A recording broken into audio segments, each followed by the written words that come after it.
This is Cape Ann, 4 communities built on 400 years of Yankee ingenuity. We fish and farm, we create and craft, we trade and toil, we build and bootstrap. Some are born and raised here, like me. Some visit and never leave.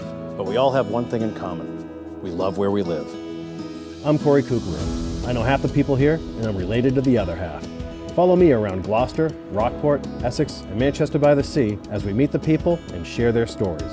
This is The Local Life. Donna Soodalter-Toman is a jewelry designer and collector as prolific as her wild hairdo. She knows the backstory to every accessory and every piece of jewelry in her shop. DIVA, Donna's infinite variety of adornments, and they are infinite.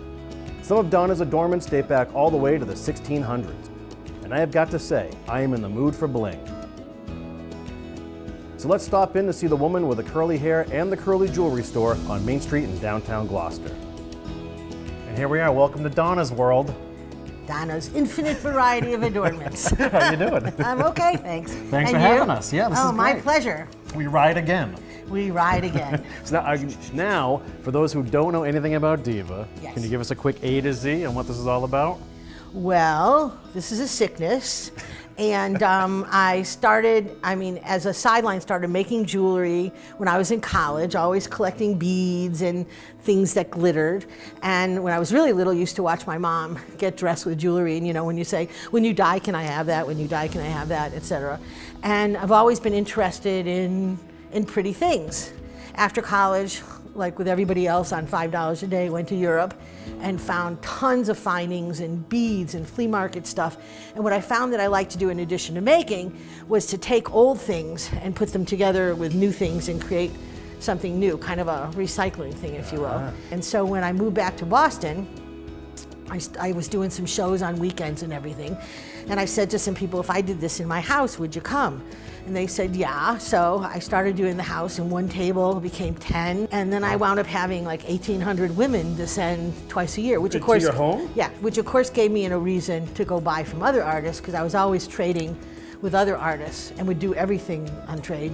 And then decided, when I kind of retired from healthcare and teaching, to move up to Gloucester and open the DIVA. Here we are, and literally tens of thousands of pieces of jewelry and other items, all metals, all stones, all time periods, and you are literally like an encyclopedia when it comes to every single piece in the shop. You relearn history, because jewelry is completely indicative of what was going on at the time period. Case in point, Queen Victoria, when and everything had meaning, like snakes, which people are kind of weird about. I love snake jewelry, not real snakes, but it means eternal love and fidelity. So Prince Albert gave her this huge cabochon sapphire in the mouth of a snake.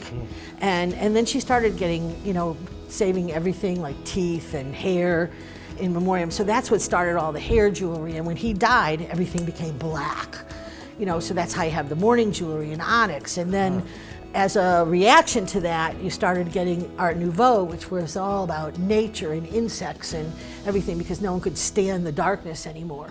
And then during the war, World War II, they needed all the metal, so that's when you started getting into plastic, like Bakelite and different things. And I mean, each piece really is indicative of something that was going on at the time. And even now, with contemporary stuff, the brand new stuff, a lot of it is integrating old pieces or really creating recycled metals, to make something else. When you make something that someone loves, it's a real high, because that's basically validating what you're doing. Right. Why a store in downtown Gloucester? What is it about this area? I've always been coming up to Gloucester because of the artists and the water.